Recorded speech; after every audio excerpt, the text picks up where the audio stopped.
Silvija, toks klausimas, turbūt aktualus kiekvienam pardavėjui. Kokią sumą galima atsiskaityti grynaisiais pinigais?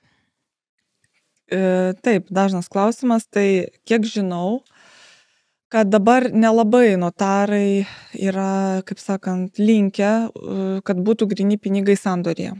Jie nenori aplamai jų.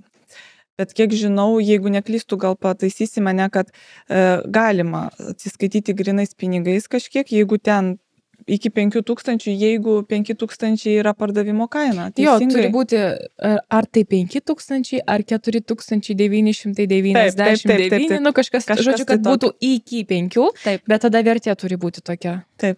Nu, nebent jau kiek girdėjau iš praktikos, sakė, kad taip galima, bet ne kiekvienas priims.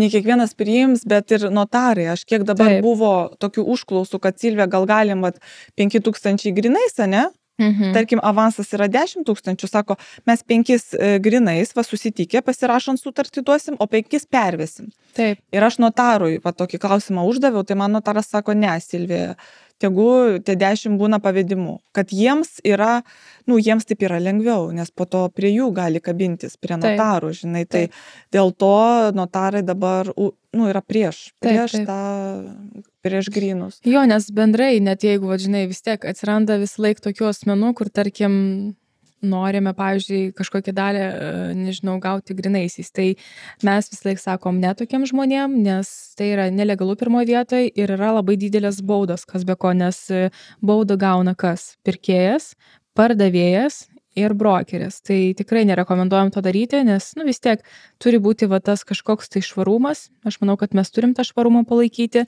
Tai ir, yra įstatymai. Žinai, jeigu yra įstatymai, reiškia, jie ne veltui yra sukurti. Tai jeigu reikia daugiau informacijos, ar norite sužinoti daugiau apie panašius dalykus, tai rašykite mums, galite rašyti komentarą, galite užduoti savo klausimus.